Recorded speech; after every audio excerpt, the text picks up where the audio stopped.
Yep. Inside, I want to kill myself.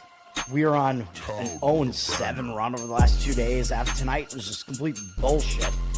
So that's how I'm going to start off this show. Horrible Sunday, 1-5. I don't even know what to tell you about that. I just don't want to do this anymore. I have never seen anything like this, man. With the slump continuing, 2 straight losses, not a good day at all. 0-4.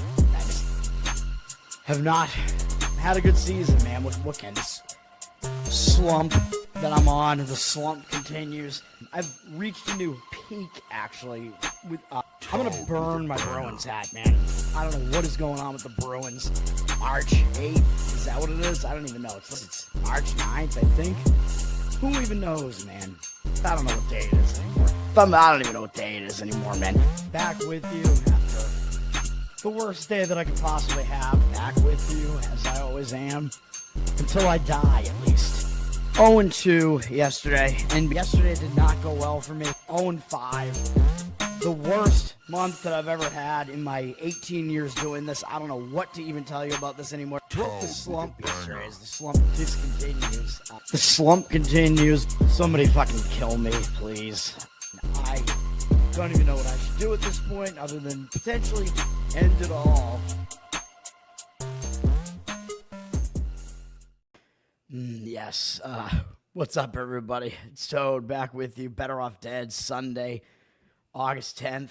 2-0 on the show yesterday, so there you go. Slump broken, I guess, or whatever. I'm on a nice little run, really. I think I'm on a 8-4 run, something like that. Kansas City got the win there for us. Only by a score of 2-0, but that was a winner, and I believe they were up 1-0 at the end of 5. So if you went first 5 on that, it was still a winner. We also got the LA Dodgers, either first 5 or full game. Either way, that was a winner as well. They won 9-1, I think, and I think they were up 3-0 at the end of 5. So I was wrong about the bullpens in that one, but that was still an easy win. Either way, you did it. I'm only going to have one play today. I actually hate the card today. The baseball card is just messing with my mind, man. I can't figure it out. So I'll give one play, and I think it's going against the market read, too, as my hoodie drawstrings are all hidden. They're all bunched up. All right, let's get into today, man. We'll get into the rundown for today, where maybe we'll have a dildo throw today, man. I think BetOnline might have taken the dildo props down. Let me zoom in here because, oops, yeah, my mistake. I don't know, man. I mean, obviously they're trying to cut down on the dildo throwing here in the WNBA, but it's still happening. And there were actually 2 dildos at the game where the purple one landed on the court. I guess there was a green one that didn't make the court, and it landed behind one of the benches, so it didn't count for any of the betting purposes. There might be one today. I mean, we have 5 WNBA games, excuse me. The first game up in the afternoon getting top billing on ABC, even though, again, Major League Baseball is going on right now, man. Probably more people want to watch NFL preseason than WNBA, but WNBA gets ABC, so whatever, man. They're really trying to push this shit. This is at least a good matchup, grading on the WNBA curve, which isn't really saying much. Minnesota and the Liberty. This is a finals rematch, and it is potentially a finals preview. Minnesota got revenge. Last time they played the Liberty, I believe they won. So now this might be a little bit of a revenge spot for the Liberty this time. Minnesota beat them at home. Liberty are at home this time. Both teams are going to show up for this game. Minnesota's on a 4-game win streak. Coming into this one, the Liberty just beat Dallas and now returning home from Dallas. So it is a return home spot, but only from 1 game away from home. So it's not really going to be like one of those return home spot distraction spots, I don't think, whereas Minnesota starting a road trip. Both teams are going to show up is really like the long and short of it. I don't have anything on this game, really. Liberty up from 3.5 to 4. The revenge angle could be what kind of tilts the scales in this one towards the Liberty slightly. Probably a slight lean there. Washington at Dallas. Dallas on a 4-game losing streak. They have one of the worst records in the WNBA, whereas Washington close to 500. Washington's still, I think, fighting for a playoff spot potentially, though they've lost 4 games in a row as well. But Washington's coming off a really close battle with Minnesota. I mean, that's a big game, man. When you almost beat the top team in the league on the road as a big underdog. So Washington's coming off a real close game. So I think they could be a bit hung over here, man. It's a fourth straight road game. So I'm going to lean Dallas in this game. I might actually be the best lean on the board today, really, which isn't saying much. I'm not going to give out a play in the WNBA. I know my WNBA plays have been sporadic. And I will say, once again, I'm not actually betting these right now, just to be a little bit more risk averse right now. But I'm giving out plays as if I were betting them, which would land me slightly down on the year, by the way, entirely because March was so bad, though. Dallas, yeah, they've lost 4 games in a row, but at least they're staying at home. And if you look at this line, Dallas has the worst record, but they're a favorite, up from 2.5 to 3. So looking at these records, I think the public, if they look at this game, they're going to be thinking, how am I getting Washington as an underdog here, right? It looks too easy to take the team with the better record as an underdog, which is another reason why I would lean to Dallas in that game. You got to make sure that Beckers is playing for Dallas, their rookie, who's one of the best players. She's game time decision, but I think she probably is playing based on the fact that they are favored at home. Atlanta at Phoenix in the Brittany Griner battle, I guess if you want to call it that. Brittany Griner, who I believe is a man playing a women's sport. Don't nuke my channel. Phoenix has won 3 games in a row. They're coming off a blowout win over Indiana, which was without Caitlin Clark, but big win for Phoenix. They blew them out, so they might be feeling a bit high on themselves, winning by 35 points, but I don't think they're going to overlook Atlanta or anything like that because Atlanta has a good record. This is a matchup between 2 teams with pretty good records here. They're both in second place in their respective conferences. Phoenix lost to Atlanta at Atlanta last time they played. Griner played in that game for Atlanta. And, of course, I'm saying it's the Griner battle because he/she/it used to play for Phoenix and now plays for Atlanta. Although Griner, I think, has been hurt, so we'll see what the injury status is there. But Phoenix did lose by 23 points in that game, so it is a little bit of a revenge spot for Phoenix here. Atlanta on a 4-game win streak here, although besides Phoenix, all the other 3 teams they won during that against during that stretch are all pretty bad teams. Phoenix is already up from 2.5 to 4.5 here, so I think the money might be coming in on the Phoenix side. I would not disagree with that. I believe it's probably because of some injury issues here. Griner listed as out, although listed as returning on the 10th, but it seems like Griner is probably out based on this line being where it is. Phoenix is good at home, by the way, 11-4 compared to Atlanta, 9-7 on the road.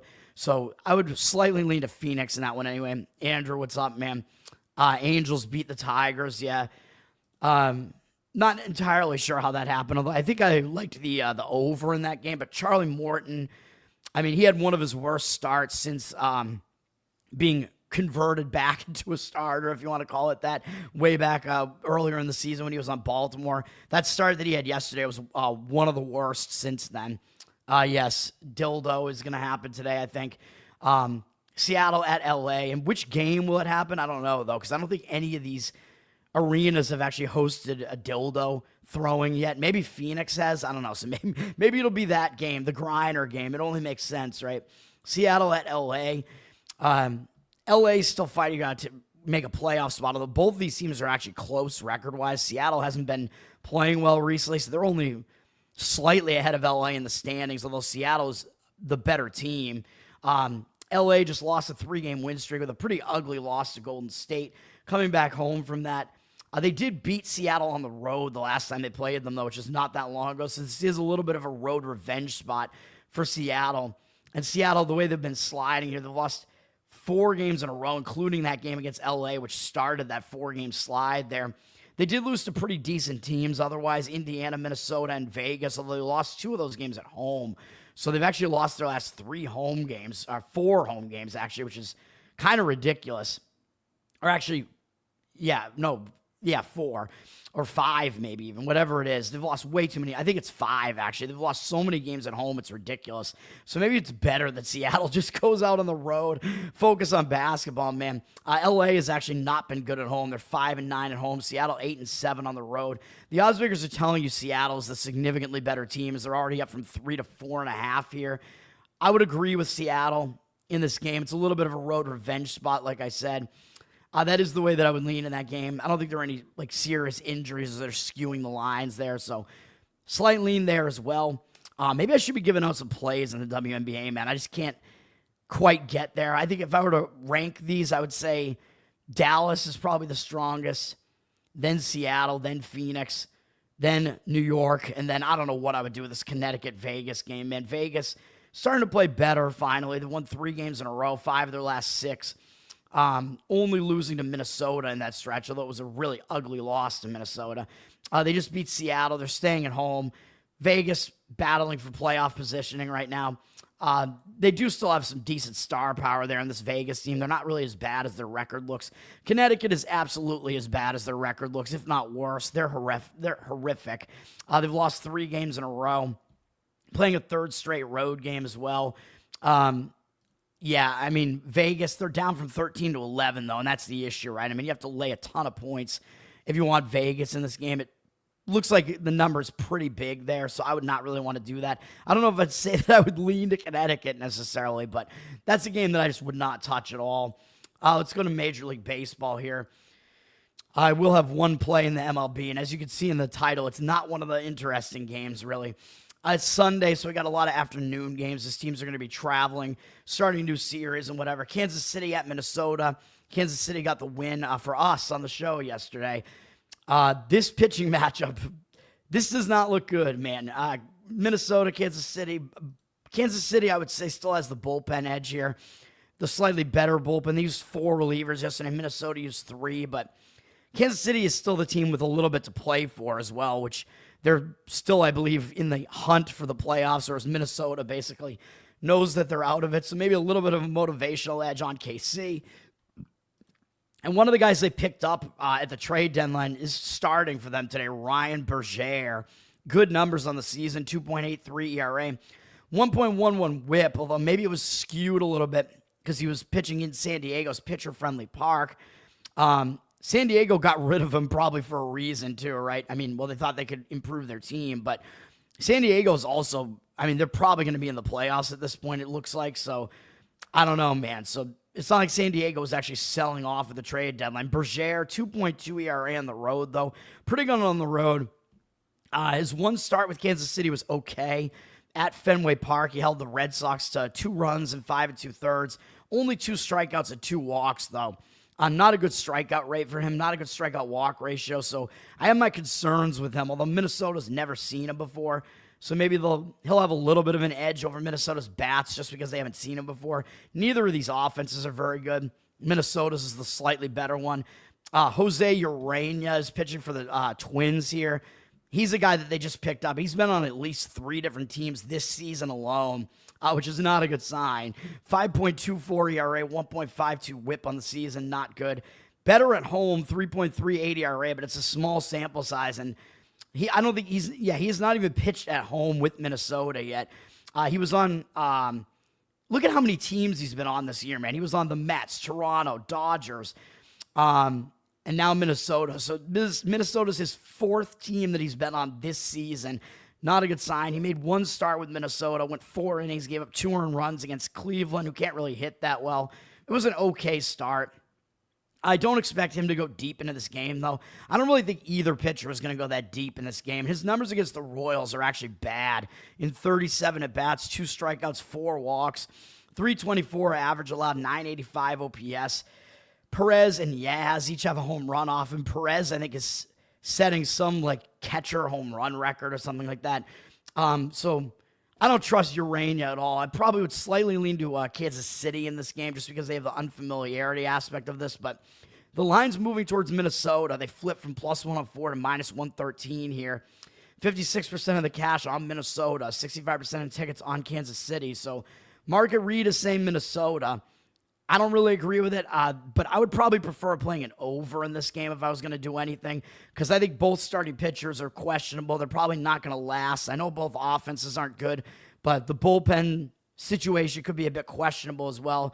Even though the total flipped from 9.5 juice to the over to juice to the under, we see 67% of tickets on the over, 88% of the cash on the over.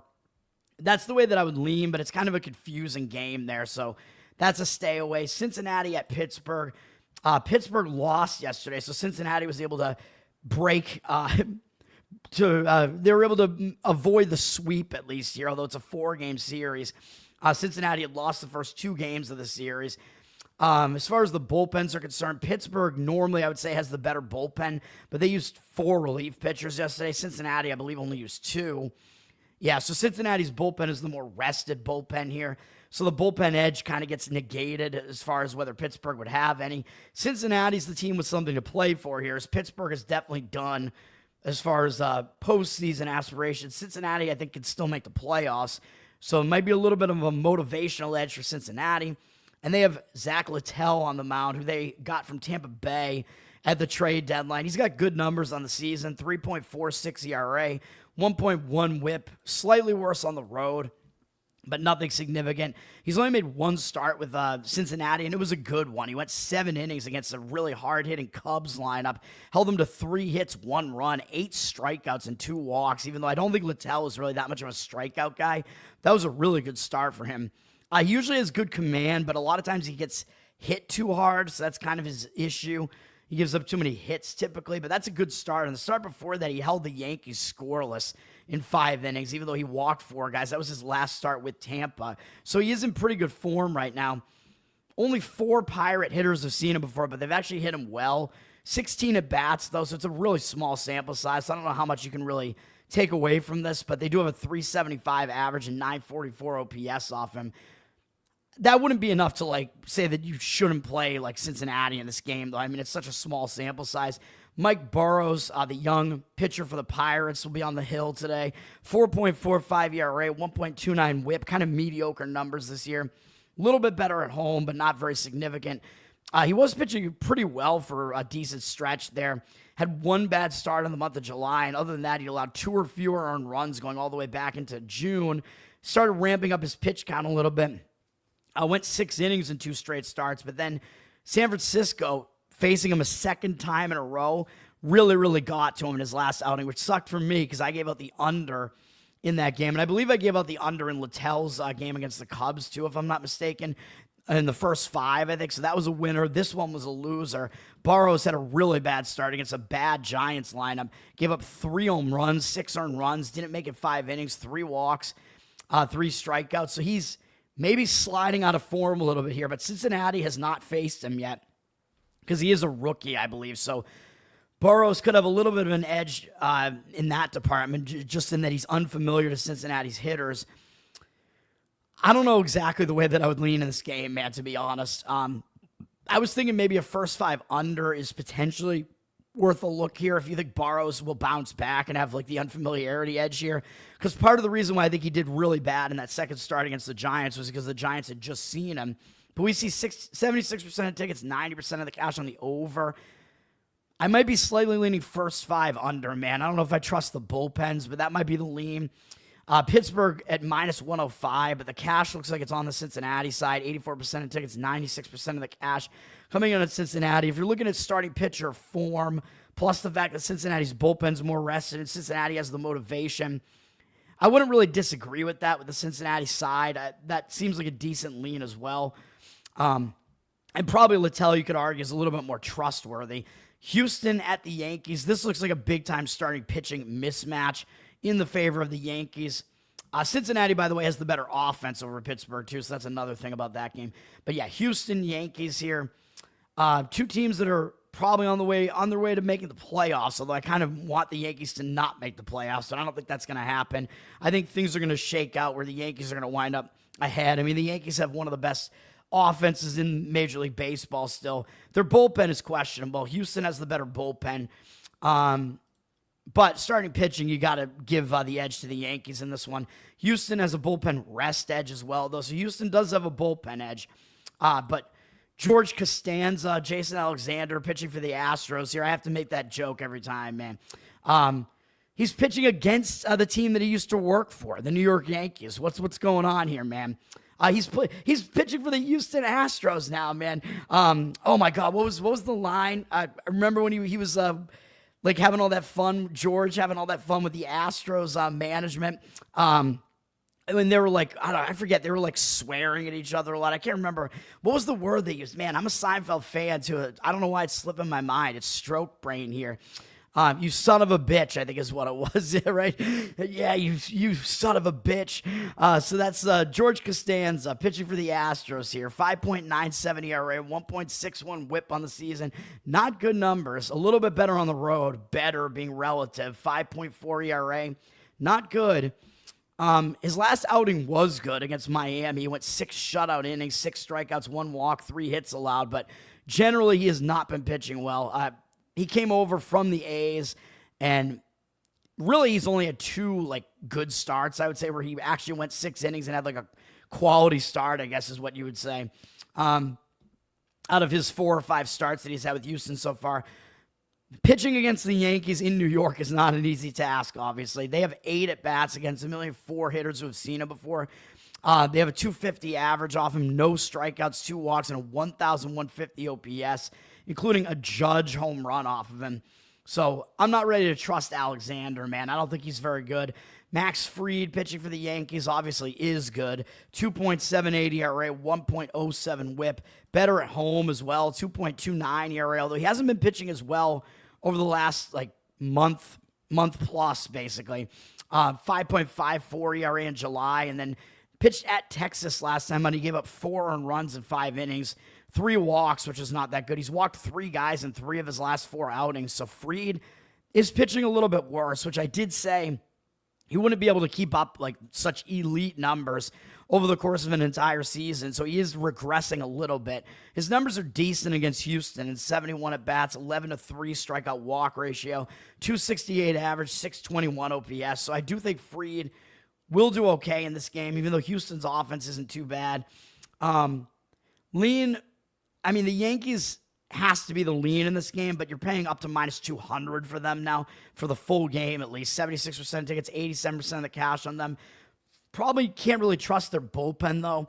I think the best way to play this game, rather than looking at a Yankees side, although you could go Yankees run line first 5 innings and just focus on what should be a starting pitching mismatch, I think you could also play Yankees over their team total and maybe get it done that way. Though you do have to worry about Houston's bullpen being pretty good. You could get really granular with it and do Yankees over team total first 5 innings, and then you need them to just probably get a couple of runs off of Alexander. But, yeah, I mean, those are my thoughts on that game. Not a whole lot else to say about that. Miami-Atlanta is going to be the game I'm giving out a play on. It's a real doozy in that one. So we'll wait on that. And I think I'm going against the market read, too. A's at Baltimore. Yeah, this is a great game, too. Some games between teams that are just totally out of it. Baltimore won the first game of the series and then lost 11-3 yesterday. A's also saved their bullpen, although their bullpen probably isn't even worth saving. That's how bad their bullpen is. Baltimore's is also not very good and a little bit less rested. So both bullpens pretty bad in this game. A's have Luis Morales starting. He is a young pitcher. He's 22. He is a prospect. He throws hard. He throws upper 90s on his fastball, but I know he really just has a fastball, slider, changeup arsenal, so it seems like he's destined to be more of a relief pitcher that just comes in and throws hard for a little while, because I don't think he has enough of a mix to really fool Major League hitters. His numbers at AAA this year are not really that good. He has an ERA, I believe, above 4 in AAA this season and a whip of 1.2 something, mostly because he's wild. His strikeout rate, I think, is okay, but he walks a lot of guys. So that's what we have going on with Morales. He's made 1 appearance so far in his Major League career. He went 2 innings, gave up a run on 3 hits. Didn't even strike anybody out and had 1 walk against Arizona. I mean, Arizona, pretty good lineup, but not the greatest outing for Morales there. Baltimore, of course, has never seen him before, so maybe he has a little bit of an extra edge with Baltimore having not seen him before. But we don't even know how deep Morales is going to go in this game, man. I mean, he might be out of the game after a few innings, so we'll see about that. And then Cade Povich pitching for Baltimore. He is at least somewhat more proven, although I don't know if he's proven himself well. 5.25 ERA this year, 1.45 whip. He's had some injuries this year as well, but not good numbers. Really bad at home as well, 6.81 ERA. Not good, although he's coming off a decent start, I would say, against Philadelphia, where he struck out 7. He did allow 4 earned runs, though, in 5 2/3, but it was on the road against a good lineup. Over the past 4 starts, which I believe is Actually, yeah, so over the past 4 starts, but he was injured for all of July and a bit of June as well. But the last 4 starts of his, he actually racked up a 22-4 strikeout walk ratio. So he did have decent command over that stretch. So his command looks like it's still there at the very least. So it could be worse for him. Only 3 A's hitters have ever seen him before, but they're 2 for 3 off him with 2 home runs, one from Rooker and one from Schumann. 667 batting average, 3,333 OPS. I mean, it's such a small sample size. I don't know how much you could really take away from that, but I think what we're going to say here is that I think over is probably the right way to go with this game. Both bullpens probably going to be in this game at some point fairly early on, and they both suck. Totals up from 9-9, juice to the over, so you want to get that at over 9 rather than 9.5, man, if you do like the over in this one. Looks like the public is on that side as well. 93% of tickets, 99% of the cash on the over. And it looks like there is actually a significant market read on the Baltimore side, too, up from -110 to -125. 79% of the cash coming in on Baltimore, 50% of tickets evenly split. I think it's just because Morales is such an unknown. Povich might actually be able to outlast him at least. And such a small sample size with his matchup numbers. Maybe Povich, recent form, not being that bad, has something to do with that as well. So strongest market indicator is on the Baltimore side in that one. So take from that what you will, I guess. If I was going to do that, I might avoid the bullpens, though. Although both bullpens are to avoid in that game, though, which is why I think the over might be the better way to look in that game. Anaheim at Detroit for Andrew here. Anaheim beat Detroit yesterday, 7-4. Detroit won 6-5 in the first game of the series. Detroit, I would give them the offensive edge. It's not that significant, but they're better at home as well. So give Detroit the offensive edge. Detroit definitely has the bullpen edge. Anaheim's bullpen is horrible. And I think you probably have to give Detroit a starting pitching edge in this game, too, just because Jack Kohanowitz for Anaheim is so bad. 5.85 ERA, 1.63 whip, not good. Better on the road, 5.51 ERA, although that's still not good at all, obviously. He's been really bad recently, man. I mean, I believe they sent him to the minors, and then since he's come back, he still hasn't been good. Since he's come back, he's had 8 walks and 5 strikeouts in 10 2/3 innings, allowing 10 hits and 5 earned runs, all in his last outing against the White Sox. He faced Texas and the White Sox, who aren't even good offenses. And before they sent him to the minors, he gave up 8 runs in an outing against Texas that only lasted 2 2/3. So Kohanowitz, he's pitching awful, man. He's not striking guys out. He's walking a lot of guys. He's giving it up big time. Numbers against Detroit are not horrible in 30 at-bats, 267 average, 746 OPS, but I'm not prepared to trust that guy at all. Casey Mize for Detroit, I mean, he's a guy I don't really like. I think he's not as good as his numbers look, although he's better than Kohanowitz. 3.5 ERA, 1.29 whip on the season. Very similar home and away numbers, doesn't really matter. Decent outing last time out. He went 6 innings, gave up 3 earned runs, all on solo home runs against Minnesota at home with 4 strikeouts. Prior month, he wasn't doing well. He had a 6.32 ERA. You could argue the All-Star game was a bit of a distraction for him there because he actually has pitched pretty well this season. He allowed 4 or fewer earned runs in all but 1 start, which was the one right before he had to pitch in the All-Star game. Although he did get blown up at his game after the All-Star game and didn't do well against Arizona the game after that either, lasting very, very few innings in that game. Against Anaheim, he does have pretty good numbers in 48 at-bats, 229 average, 656 OPS. So you probably have to give Detroit the edge in every aspect of this game. Offense, home advantage, starting pitcher, bullpen. Line has actually dropped on them, though. I think feeling that with Mize on the mound, could you really lay -200? So I think this is all about the price being too high. It's down to -176. 87% of tickets, 85% of the cash on Detroit. I would say probably if you want to attack this game in any way, I would actually probably go Detroit over their team total and just say Detroit should score runs against Kohanowitz plus a really bad Anaheim bullpen. Probably is the way to actually go with that game. Cleveland at the White Sox. White Sox on the verge of getting swept, man. After they had a little bit of a hot streak, they've lost 6 games in a row now, on the verge of getting swept by Cleveland. I don't think Cleveland has a big series up next either. I think they're playing Miami or something like that. So Cleveland Yeah, it's possible they overlook the White Sox just because the White Sox are bad and Cleveland has dominated them in the series for the most part. But maybe not, because Cleveland is actually fighting to remain in the playoff race here, believe it or not. As bad as Cleveland is, they're actually still in it, technically, even though they've had the gambling issues and whatever. I don't like Cleveland's bullpen very much at all, but their bullpen is actually the better of these two. They used 4 relief pitchers yesterday, though, so keep that in mind. But so did the White Sox, so bullpen advantage does go to Cleveland. I'll give the offensive edge to Cleveland as well, even though their offense isn't very good. The White Sox, really not good. Stacks, what's up, man? And starting pitching, you probably have to give that edge to Cleveland as well, with Slade Ciccone on the mound. 3.72 ERA, 1.19 whip. Better on the road as well, 2.63 ERA on the road. He's pitching pretty well. 6 strikeouts, 1 walk in 6 innings, 2 earned runs allowed against the Mets last time. A pretty good outing for him on the road against a pretty good lineup. He's only allowed more than 3 earned runs once, going all the way back to late May. So he is in pretty good form right now, control-wise as well. And the White Sox have barely seen him at all. Only 2 of their hitters have ever seen him, and they're 0 for 4 with a strikeout off him. So I do think Ciccone should do pretty well in this game. Davis Martin for the White Sox, he's been okay. 4.11 ERA, 1.29 whip. Better at home, 3.04 ERA at home. Coming off a rough outing at Seattle, though, a pitcher-friendly ballpark. He gave up 5 earned runs, a couple of home runs there in 5 innings, 5 strikeouts, 2 walks, 7 hits. So he's not in the greatest form right now. In the prior 2 starts, he walked 3 and 4 guys. So 4 starts in a row, he's walked multiple guys. So I think he is kind of falling out of form a little bit here.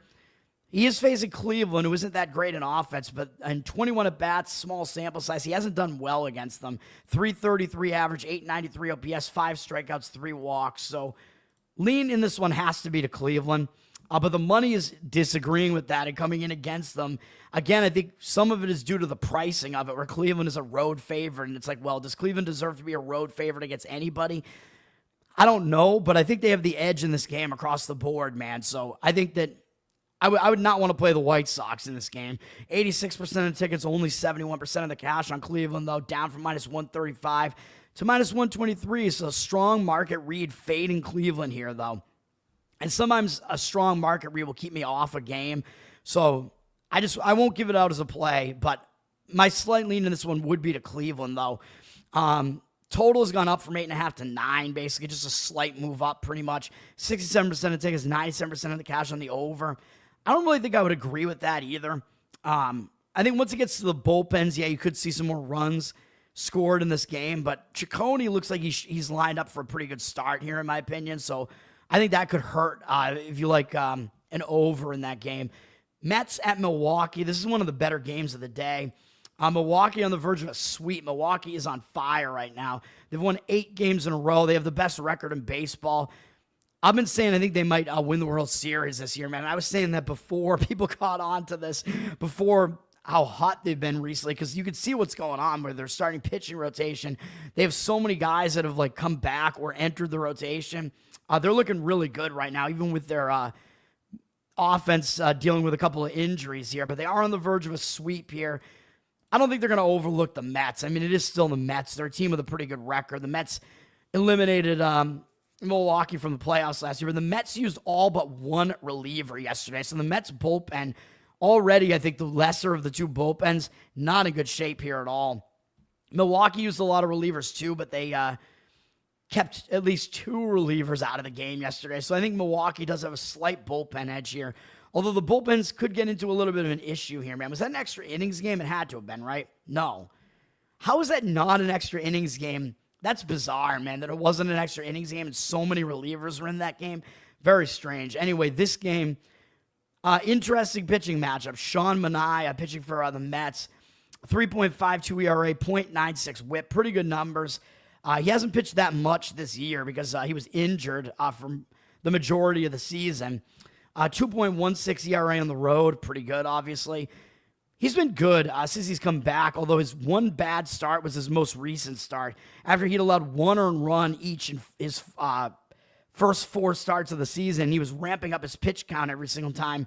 He had a bad outing last time out against Cleveland, who's not a very good hitting team Gave up 5 earned runs in 5 innings, 5 2/3 innings, excuse me. So not great, although he still had command, 3 strikeouts, no walks. So strikeout walk ratio remains good, although Manaea is a guy that usually walks more guys than this. So we'll see what happens here. Against the Brewers, he has mediocre numbers in 38 at-bats, 289 batting average, 736 OPS allowed. I'd probably give the offensive edge in this game slightly to the Brewers over the Mets, to be honest. But Manaea only has mediocre numbers against them, and he might be in bad form just based on his last start, so we'll see what happens. Quinn Priester on the mound for Milwaukee he's an enigma, man. I don't know how he keeps doing this. He's having a really good season. 3.15 ERA, 1.19 whip. As I keep saying, the Red Sox should have kept him. He's been pretty good both home and away, very similar ERAs. He is now the new Framber Valdez, basically, although I don't think he's as good as Valdez, but in that Milwaukee has now won 12 games in a row that he started, which is completely insane. He keeps doing it, man. And over that stretch, he's allowed more than 2 earned runs only twice, and more than 3 earned runs only once. Although the game that he allowed 3 exactly, he really didn't last very long. And he had a lot of run support in that game against a bad Minnesota team. But still, Priester, I wouldn't really want to buck this trend right now, man, or fade him. And his numbers against the Mets are actually pretty good. And 20 at-bats, I know it's a small sample size. 250 average, 668 OPS, although only 3 strikeouts, 2 walks. But the Mets have not done a lot of offensive damage against them. So I think I would slightly lean to Milwaukee in this game, and I think they have just a slight edge across the board, which is what I've said throughout the series. But the money is coming in against them. They're down from -125 to -115. Maybe a little bit extra motivation on the Mets to try to get a game out of the series. 58% of the tickets on Milwaukee, 52% of the cash coming in on the Mets. So the market read seems pretty strong on the Mets side there. So I'm going to stay away from the side, certainly. I'm going to stay away from this game, but I would also lean under in the first 5 innings in this game. I mean, the bullpens are too used up for me to want to go a full game under on this. I don't like that when the bullpens are so used up. Total's down from 8.5 to 8, though, and it could set up so that both starting pitchers do duel in this game. And I think the public is only going to want an over. As you can see here, 75% of tickets on the over. I mean, it's Mets-Brewers. You think offense when you see those two teams, but 53% of the cash on the under. So first 5 under, I would agree with that as a lean. Philadelphia at Texas. Philadelphia on the verge of a sweep here. Actually, is it Philadelphia that has the Marlins next? Let me see. I forget because Cleveland, they have Cincinnati next. I think Cleveland has Milwaukee next. Philadelphia has Cincinnati next. I don't know if Philadelphia is going to overlook Texas with Cincinnati next. I mean, maybe. Philadelphia, again, they've won both games of the series so far, so Texas might have a little bit of extra motivation for that reason. Texas has a bullpen edge. Philadelphia's is not that good. Texas only used 2 relievers yesterday. Philadelphia used 3, although not heavy bullpen usage either way. Philadelphia did pick up Duran from Minnesota at the trade deadline, so they did kind of bolster their bullpen a little bit that way. But he pitched yesterday, so he's probably not pitching today. But Philadelphia might not need a lot of their bullpen because they do have Zach Wheeler pitching, and he's been their best pitcher. 2.64 ERA, 0.92 whip. A little bit worse on the road, 3.21 ERA, but still good. He's had double-digit strikeouts in 3 of his last 5 outings, actually 4 of his last 6 outings. And the other ones, he struck out 8-6, 8-8, 9-7. I mean, he's on a really torrid pace right now, man, as far as a strikeout rate. And over his last 5 starts, or actually, let's go back over his last 6 starts, he has a 56-3 strikeout walk ratio, which is absolutely insane. His command has been insane. He has allowed no more than 4 earned runs in any start going all the way back to late May. We get it. I mean, he's good. He's the ace of the Philly staff, even though he's a little bit up there in age. He's doing real well.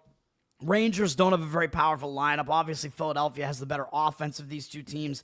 107 at-bats in his career against Texas. He's been good. 33-11 strikeout walk ratio, 243 average, 678 OPS. Wheeler, I would guess, should do well in this game again. It's a pitcher-friendly park here. On the surface, you got to say Wheeler is obviously the better pitcher over Patrick Corbin, who has at least been serviceable this year after being one of the worst pitchers in baseball for so long.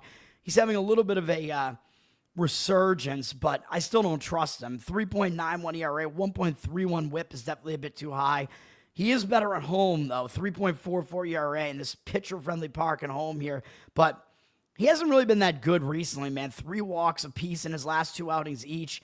Only lasted 3 innings last time out, 3 runs allowed, but it was against the Yankees. They're a good offense. Texas wound up winning that game anyway in extra innings, but he only lasted 5 innings to start before that against Anaheim and gave up 2 earned runs in that one. So he's been a little bit iffy. He's not in great form over the last couple of starts. Numbers against Philly, not good either, and 209 at-bats. They've seen a lot of them. 55-29 strikeout walk ratio is not good. 311 average, 905 OPS allowed, also not good. So you got to give the pitching edge to Philadelphia here, man. So if you wanted to look for Philadelphia, maybe like run line first 5 innings and just go with what I think is a big starting pitching mismatch potentially, you could do that. They're up from -145 to -151, 84% of tickets, 85% of the cash coming in on Philly. So they are public, but it looks like they do have some of the actual money coming in on them. And the market read is also on the under. 69% of tickets on the over, 58% of the cash on the under. Total drop from 8.5 down to 7.5, or 8, excuse me, to 7.5. I don't think I would do that, man. I don't think you could trust Corbin enough. And I don't know if you could trust Philly's bullpen either. So I would not want to try to play an under in that game, especially at a low total like that. Although odds makers telling you they think it's going to be a pitching duel, but I'm not quite so sure about that. Or you could go with maybe Texas under their team total up against Wheeler earlier in the game, but I still think maybe Philly run line in the first 5 might be the way to go. Washington at San Francisco. San Francisco is the team that still has something to play for here. As, of course, Philadelphia and Texas are both in the playoff hunt, so they both are playing for something. San Francisco still is barely holding on, I would say. They won the first game of the series, then they lost yesterday, breaking a 3-game win streak for San Francisco. San Francisco has the way better bullpen here. There's no way around that. Washington's bullpen is awful. Washington, a little bit more usage yesterday as well with their bullpen. So San Francisco definitely bullpen edge goes to them. Offense probably goes to Washington a little bit. You would think looking at the starting pitching, man, you got a young strikeout pitcher in Gore for Washington up against Verlander, the old man for San Francisco. It almost looks like Gore should have the edge in the starting pitching matchup, but I'm not so sure he does. I mean, his numbers are really actually starting to look pretty bad this year. 4.29 ERA, 1.37 whip. That's really not good. A little bit better on the road, 3.89 ERA on the road. This is a pitcher-friendly park, but 3 of his last 4 outings, he's allowed 6 or more earned runs, which is atrocious. Since he pitched in the All-Star game, he has not been right at all. Maybe even before that, he wasn't exactly right. 4 losses in a row from Milwaukee in his starts. He's only had 1 good start against the Twins. Bad lineup. I know San Francisco is a bad lineup too, but his strikeout rate has actually gone way down as well. Striking out no more than 4 in any of those 4 starts. 0 the last time out, giving up 8 runs on 12 hits to the A's, and not in the A's stadium either. So Gore really is out of form right now. He is in really bad form. Although he has really good numbers against San Francisco, and 48 at-bats, 19 strikeouts, 4 walks, 167 average, 543 OPS. So he does historically dominate San Francisco, but I don't know if we could trust him at all, man, with how awful he's been recently. I don't think we could do that. Justin Verlander has actually been the 2 of the pitchers is actually in the better form. His numbers aren't great on the season. 4.29 ERA, 1.45 whip is way too high. I mean, this is probably going to be his last season. His numbers home and away are both very similar. His last 3 outings have all been pretty good, though. He's gone, I mean, for an old man at least, he's gone 15 innings, 5 innings in each start. He's allowed 1 earned run across that entire span on 10 hits, and also striking out, 14, but also walking 7, which isn't that great, although he had a 5-walk performance against Atlanta, and since then 1 walk in each of his last 2 starts. But they were both against Pittsburgh. Bad offense, so we got to keep that in mind. Pittsburgh, probably the worst offense in all of baseball. Against Washington, Verlander actually doesn't have good numbers in 41 at-bats. 9-2 strikeout walk ratio is all right, but a 366 batting average and 981 OPS is not very good. So Verlander, the matchup numbers seem to be in favor of Gore here, but as far as recent form, Gore is in awful form, man. Money is coming in on San Francisco. They're up for -130 and -152. San Francisco is the one of the two teams with anything to play for, really, here. 74% of tickets, 84% of the cash coming in on them. But you're paying a tax for Verlander again, man. It's for the name Verlander. I'm just not sure that you could come in and really actually do that. The money's coming in on the over. 93% of tickets, 97% of the cash. It's gone up from 8 to 8 juice to the over. I could see the argument for that with Gore being in terrible form. Verlander, really, of course, nowhere close to what he once was. So I do see an argument for that, even though this is a bad San Francisco offense in a pitcher-friendly park. So we will see. My Red Sox at San Diego. Red Sox got the first game of the series in blowout fashion. They lost yesterday, however, in heartbreaking fashion. After the Red Sox, I guess, scored on a botched hidden ball trick by Machado, trying to fool the Red Sox. I know Roman Anthony tied the game in the top of the 9th inning off of San Diego's really good bullpen, but then the Red Sox lost anyway in the bottom of the 9th. San Diego normally has a bullpen edge, but they use all but one or two of their relievers yesterday, 2 of their relievers. So they used 6 relief pitchers yesterday. Red Sox used 4, but they only used Whitlock for 1 pitch. So he's probably available again today, which would mean he'd pitch 3 games in a row, but he hasn't been throwing a lot of pitches. So Red Sox actually have the bullpen rest edge in this game, and it might be enough that the Red Sox actually have the edge in the bullpens here. I think the Red Sox probably have the better offense too. Starting pitching, I don't know, man. These are 2 starting pitchers that have really good moments, and then they can look dominant at times, and then they can look horrendous at times. But I do think Bayo is probably in the better form out of the 2 over Cease and has the better season going on here since he's turned it around. 3.03 ERA on the season for Bayo. 1.28 whip is definitely too high, but he's been a lot better recently. He's been a little bit better on the road as well. 2.88 ERA. He's been in pretty good form, man, for a while now. In July, he had a 31-9 strikeout walk ratio, 2.79 ERA. He's allowed no more than 3 earned runs going all the way back to mid-May, although that was back. He wasn't going deep into games back then. He was walking too many guys, but he's gotten at least 5 innings in every start now, going all the way back through the beginning of June, so he is starting to ramp it up and pitch pretty well. Last outing, shutout for 6 innings against Kansas City. Or no, he gave up 1 unearned run, against Kansas City. Picked up another win, 5-1 strikeout walk ratio. Red Sox have actually won, 5 of his last 7 starts, which is not bad either. So he's in pretty decent form right now, man. Although he did walk 4 guys, 2 starts to go against Minnesota. He only gave up 1 run in that start, too. Bayo is also a pretty strong ground ball pitcher. So he gets out of some jams that way, too, even though that's not really the way you want to pitch. But overall, he's in pretty decent form right now. San Diego has 30 at-bats against him. Strikeout walk ratio is bad. 4 strikeouts, 7 walks.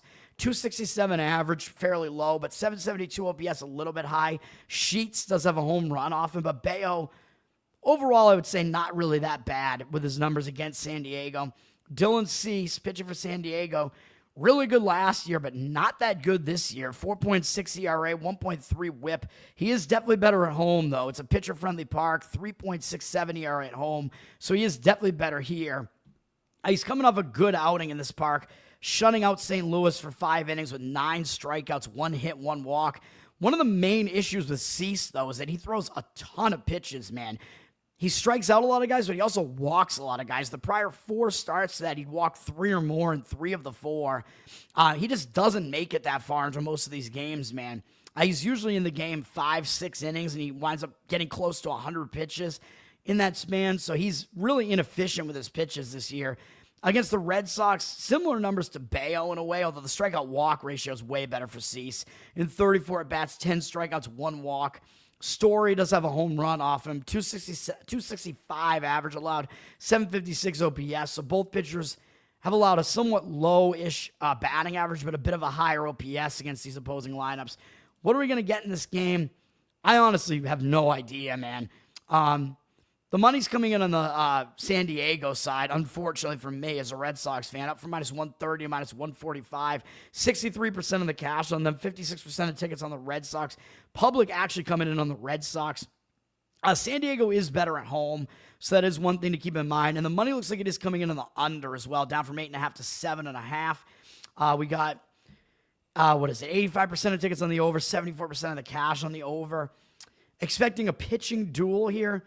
With San Diego's bullpen being so used up, though, I don't know if I could recommend an under in this game, man. I mean, maybe if you can find the first 5 inning under still at like 4, you could potentially do that and go with the starting pitching to be a duel. But other than that, I don't think I would want to deal with that, man. I mean, I don't even want to say I slightly lean to San Diego either, but if you think that Cease has the upper hand over Bayo in the starting pitching matchup, first 5 innings, San Diego maybe, but the bullpen edge I think actually might slightly go to the Red Sox at this point with the usage. Colorado at Arizona. I mean, Colorado, they're just historically bad, man. Even though Arizona sold off at the trade deadline, Arizona's on the verge of potentially sweeping Colorado here, but it doesn't mean Arizona might not totally pay attention to Colorado. I mean, neither team really has a whole lot left to play for. Both bullpens are bad, but Colorado's is so bad that I think Arizona actually has a bullpen edge.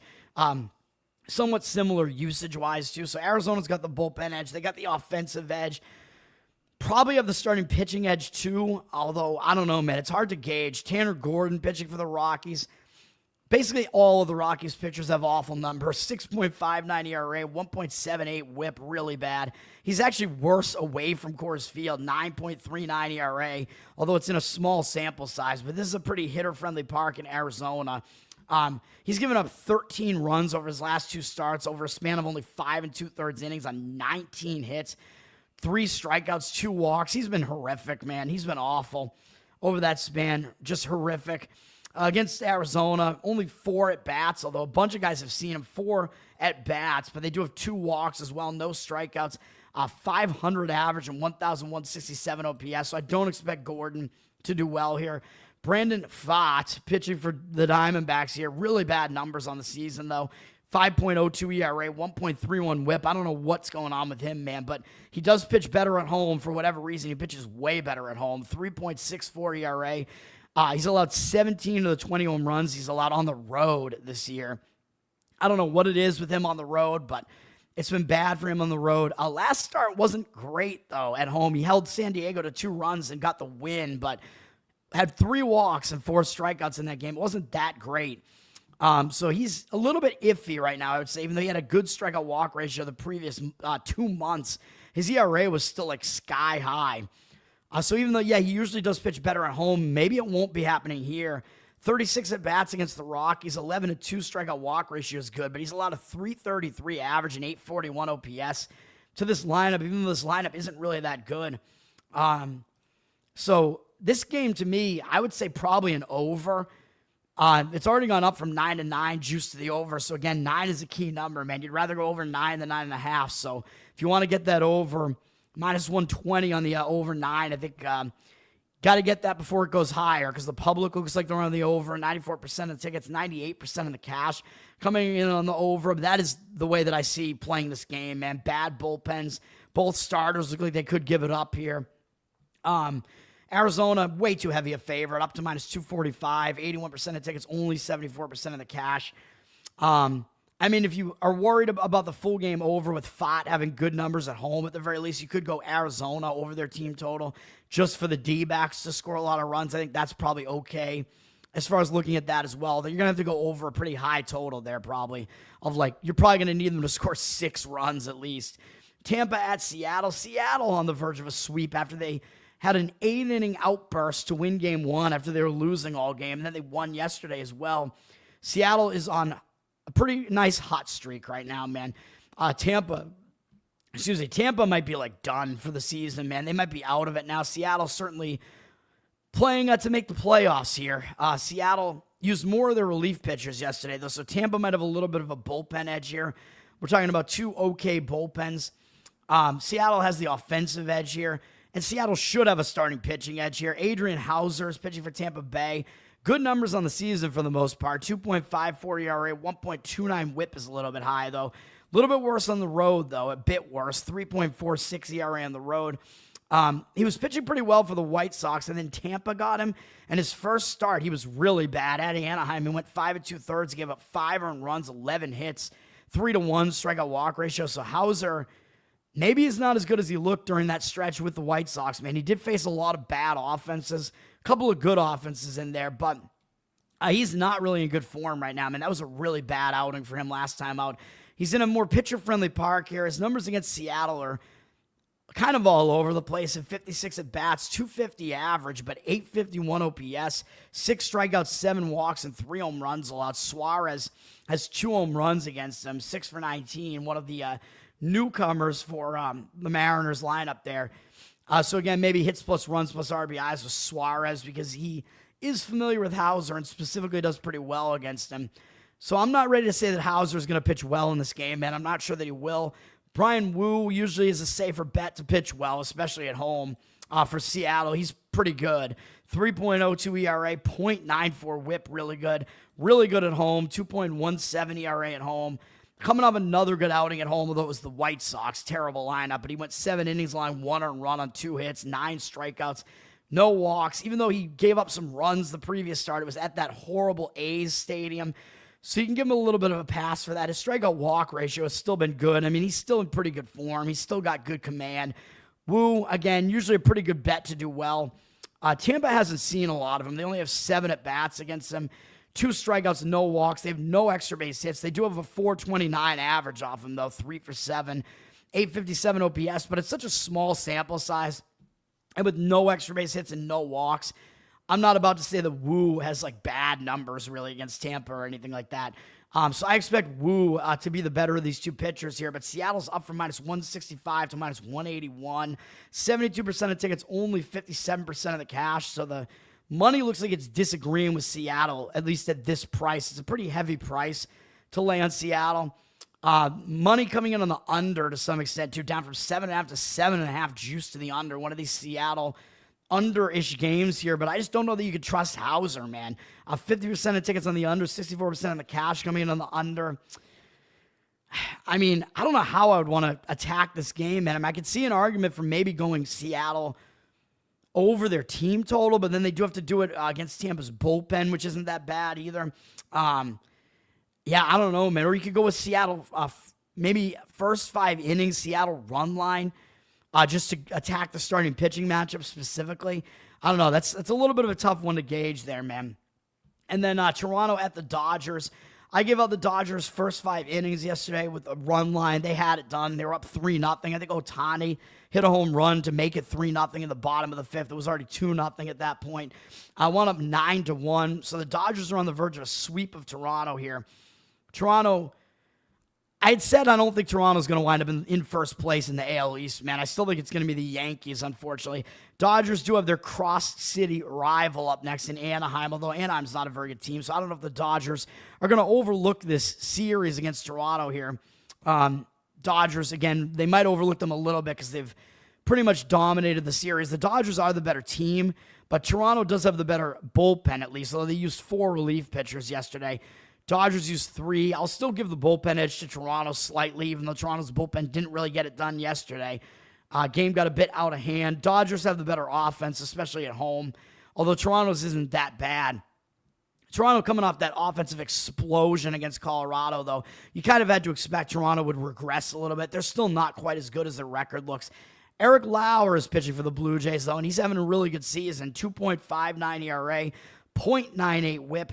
He's in almost the same home and away ERA-wise. Doesn't really matter.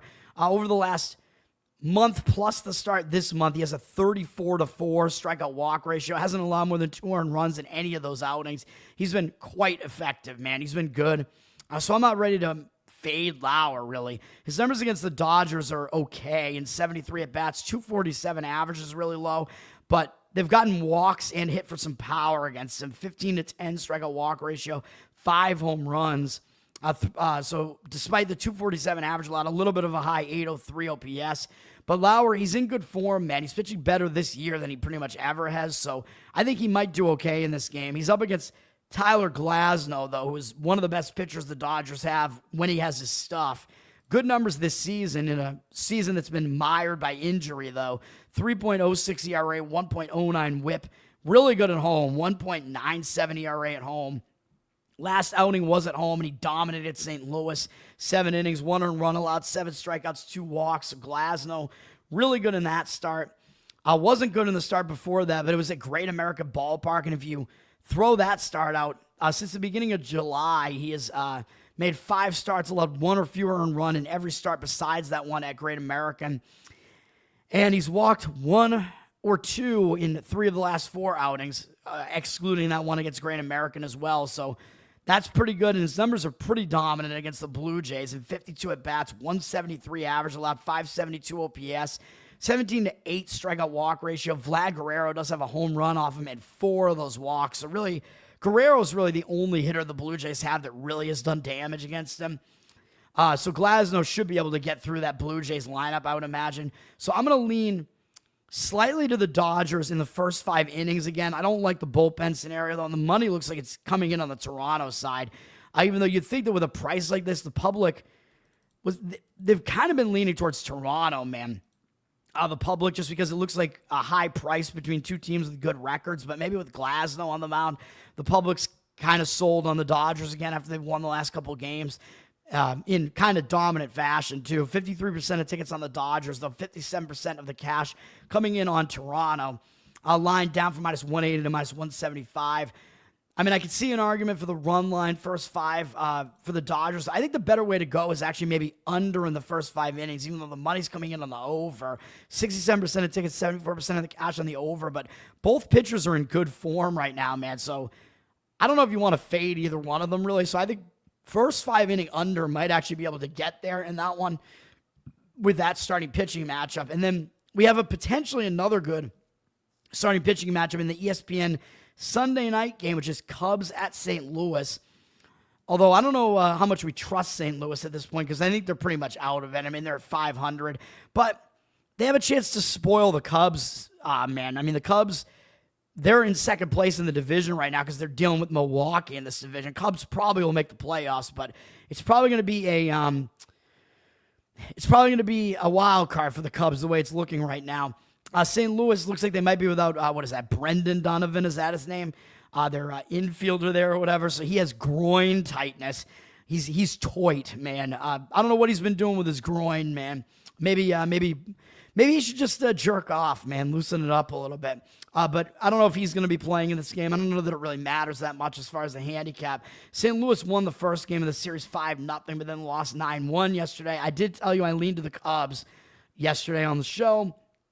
Cubs have the better bullpen. St. Louis kind of dealt some guys away at the trade deadline.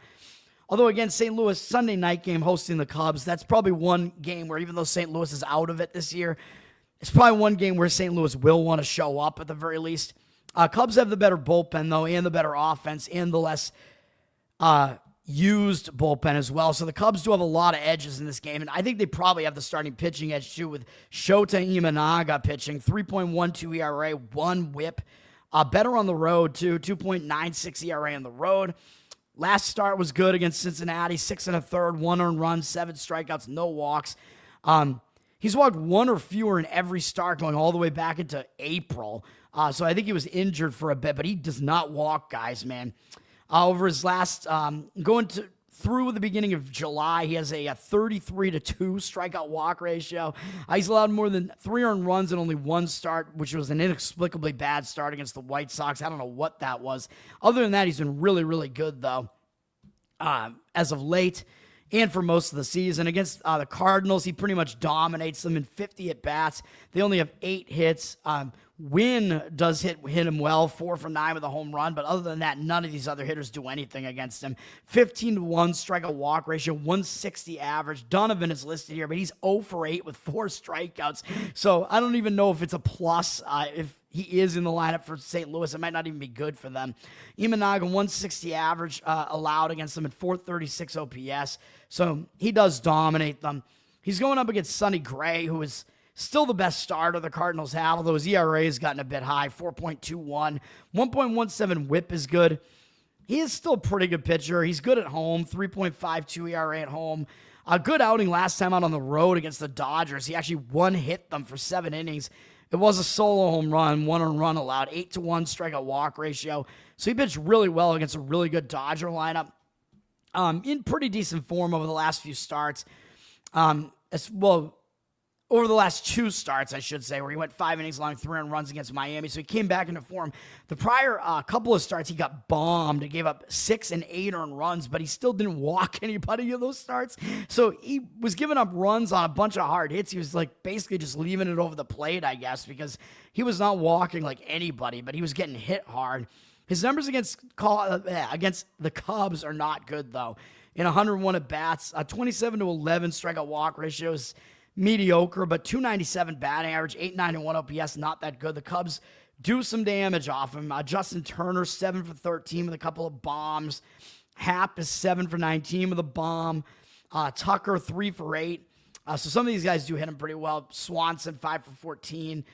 Yeah, so we'll see what happens in this game, man. Gray, probably not the way you want to lean here. I'd probably lean to the Cubs in this game. I could see maybe some arguments that it might be a starting pitching duel early in the game, maybe an under in the first 5, but I still think Cubs might be the better way to look at this. They're actually a fairly cheap price, although you're having to lay a favorite price on the road, but maybe it's deserved because I do think they have the edge basically across the board in this game. They're down from -120 to -117. 84% of tickets, 95% of the cash on them, so they're public, but it looks like some of the actual money is on them. And the total is flipped to 7.5 juice to the over now. 73% of tickets, 93% of the cash on the over. Money coming in on the over in an Imanaga game for whatever reason. I think I could see an argument maybe for it being under early in the game if you can get like an under 4. But with Gray, with his history against the Cubs, I'm not sure I like that. So I would go Cubs money line if I was going to play that game. Let's get to the best bet now, and then I'll just do the preseason football just because the best bet is in baseball. And I don't even know how good this bet really is because I'm going against the market read here, but it's going to be Miami, Atlanta over the total, 8.5. Not really that high of a total, and I found it at even money at +100, where sometimes it doesn't work out because you're fading the market read, but when I fade the market read in some of these baseball totals, sometimes I think it works out for me more often than it doesn't, to be honest. That's what I'm going. I'll explain it in a second. It looks like the money's coming in on the under, though, so I'm fading this market read here. It's down from 9 to 8.5 juice to the under. 78% of tickets on the over, 69% of the cash on the under.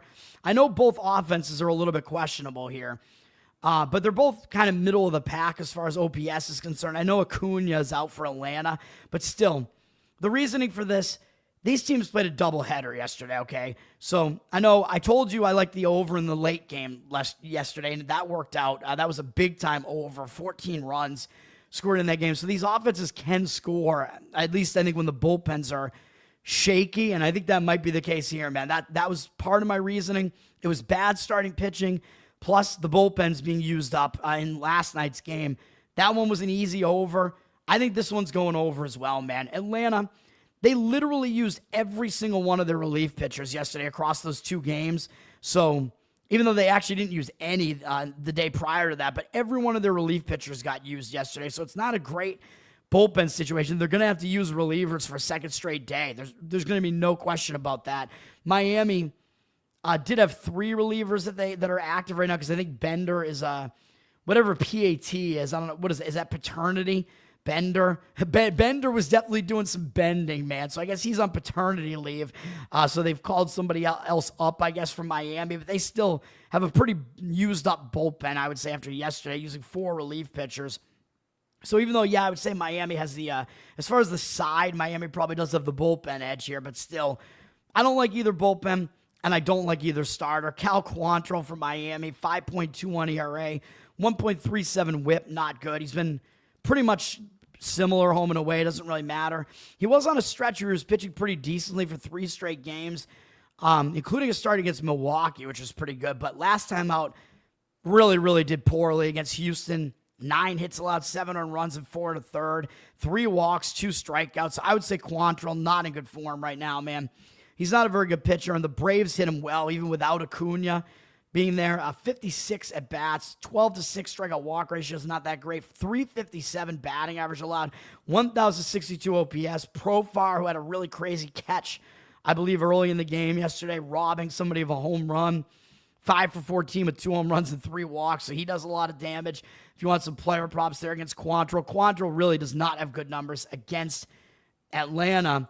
And Atlanta's got Joey Wentz pitching, man. I don't trust him either. 5.34 ERA, 1.45 whip. I know he's been actually worse at home, too. 7.46 ERA at home. I know he hasn't made a lot of deep outings, although since Atlanta acquired him, he was a reliever. He's been on multiple different teams this year, man, so that's not a good sign that he's been all over the place. He was on Minnesota. He was on Pittsburgh, Minnesota, and then Atlanta. So basically all teams that are out of it, and they still don't want him. So what does that tell you? Last time out, he was bad, although it was against a good Milwaukee lineup, but it was in this stadium. 5 earned runs and 5 1/3, 7 hits, 3 strikeouts, 1 walk. That wasn't good.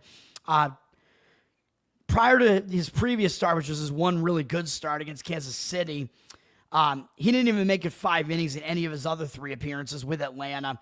And even though 2 of them were shutout appearances, he gave up a bunch of runs against Texas, 3 earned runs and 4 1/3. So that's not a good sign either. They're not a good offense. So I don't think Wentz is going to be particularly good here. The Mets only have 12 at-bats. I know it's a small sample size, but most of their hitters have seen him before, and they have a 333 average and 801 OPS off him. So that's not really that good of a sign either. I think a lot of that was just combined, like out of the bullpen. He actually pitched against him in the first game of the season. I think out of the bullpen, he was bad in that outing. He went two innings, didn't give up any earned runs, but he gave up 2 unearned runs. He walked 2 guys, gave up 2 hits, 1 strikeout. So he was part of the problem. I mean, he put a bunch of guys on base. So over is going to be the play there, man. Miami, Atlanta, as much as the market is going against it, I think it's a decent price for it. We're getting a number that's below that key number of 9, so that's going to be that. And then we do have 2 NFL preseason games. I mean, it wouldn't be a Sunday without some NFL, right? Even though yesterday was most of the games, which I keep saying, man, NFL preseason, I think these team totals are the way to go, where I think all 5 of those teams that I gave out on the show, I think all of them went over their team total, if I'm not mistaken. Yesterday, again, it was those teams where they had announced that they were starting their starting quarterback. It was the Broncos yesterday and the Jags, I think. And I think the Jags lost the game, but it was so high scoring, I think they went way over their team total anyway. So I think those are the ways to approach those games, man. When you see, oh, this team is actually going to be going for it, trying to play offense and starting their actual starter, going over that team total, I think is the way to play these games. The games today are not really as interesting, though. We have Dolphins, Bears. Bears down from 2.5 to 2 as a slight home favorite here. I believe neither team has their starters playing in this game. So there's going to be no Tua, no Caleb Williams. You know, the starters are just not playing in this game. Total's gone up to 37.5, which, as I've been saying, 37 tends to be the key number in preseason. But these numbers might have to get higher because historically, preseason week 1 games have been really low scoring. But this year, that hasn't really been the case because we see teams, now that we have a shortened preseason with 3 games instead of 4 and a longer regular season, teams are wanting to get out, get off on the right foot sooner. So we see teams more likely to play some starters for some of the game in these preseason week 1 games now. Saints Chargers have seen the total go up from 34.5 to 38. Now, neither of these teams is going to be playing their starters either. But I think the Chargers actually have an edge in this game. So I would lean to the Chargers in this game. They flipped from 2-point underdog to 2-point favorite. I mean, why would they ever be a 2-point underdog against the Saints? Your guess is as good as mine, even though Chargers are playing backups. I mean, the Saints basically don't even have a starting quarterback. So it's like whoever the quarterback is for the Saints, does it even really matter? Not really. Chargers have flipped to a 2-point favorite now, though they have 72% of tickets, only 60% of the cash. But I would probably still lean to the Chargers. If you want to go money line or if you want to go them over their team total, maybe. I think the Chargers might be the way to look in this game because they already have a game. I said this with Detroit in their previous game, although that game got shortened by a concussion or something. So, again, this is all so stupid, man. I mean, this is the NFL. You're getting games that are just canceled and suspended for just bullshit now, for weather and for, I mean, this is the NFL, man. This never used to happen. Everybody's just such a pussy now. And for one injury, I know it was a serious injury. It was concussion protocol, whatever. But still, I mean, that happens in the NFL. You can't just stop everything for it, but whatever. That happened, but I said the Lions probably had a little bit of an extra edge because they already played a preseason game, and that's the same with the Chargers. They already played a preseason game as well. They did look good in that preseason game. They blew out the Lions, which might mean the Chargers are going to get the public action here, which they kind of are of course, against the Saints. Everybody knows how bad the Saints are going to be as well, most likely. So, Lions in that game that they played probably were a better look than the Chargers are here. But because the Chargers did already play that game, they have that game under their belt. They're in a little bit better rhythm, I think, because they've already played a game. So I think the Chargers do have an edge in this game. I will be, I think it's Heineke behind center for the Chargers here. He'll be their quarterback again. He was their quarterback in the first game as well. So that's also maybe a little bit of an advantage to the Chargers because he already played a game as well. The Saints, I believe, are starting Spencer Rattler in this game. The dude that looks like he's, I don't know, half albino, but a ginger. He's like a ginger mulatto, man. That sounds like a Starbucks order. Yeah, I'll have a tall ginger mulatto, please. Yeah, he'll be playing in this game. I think the Saints' actual starter this year is probably going to be Shaw, the guy that they drafted, even though he's like 27 years old, the Louisville quarterback. But I don't even know if that's definitive. So I hesitate to actually want to actually play the Chargers or, to give it out as a play on the show or whatever, because I haven't given out any preseason. It's highly likely I won't. And I think the first game in preseason is actually easier to figure out than the other games. The other games are going to be a real crapshoot. So I probably won't. But the one reason why the Saints might have a little bit of they might actually be able to play decently in this game is because I think they might have a quarterback battle going on. So I don't know if they've definitely decided on who their quarterback is. So their potential starting quarterbacks will be in the mix most likely. So you might actually see both of them come into this game. I don't even know, just to see what they have in both of them. So maybe a little bit of a reason to stay away from the Chargers in that game, especially once they're now a favorite. So anyway, that's going to do it for me, man. Have a good day, everybody. The one play today, once again, is the over in the Braves and Marlins game. Marlins-Braves. Over the 8.5. That's going to do it, even though I'm fading the market read. Learn to Toad on Twitter. Learn to Toad on Instagram, where I post my plays as like short form videos. Better Off Dead, of course. Like, subscribe. Let's get this thing monetized. We're on YouTube. We're on the audio platforms. Give me a good review, rating. Everything is appreciated, man. And Covered in Uke is my ukulele channel, which I have more stuff to upload there. That's on YouTube. So please, check it out. Help me out on the channels there. And yeah, I think that's it. Oh, and I have a Patreon, patreon.com/learntotode. I keep forgetting to put that up there as a banner, but you can help me out with the Patreon as well. You get Uke content as the bonus stuff right now. So that's going to do it. Peace out for now, everybody.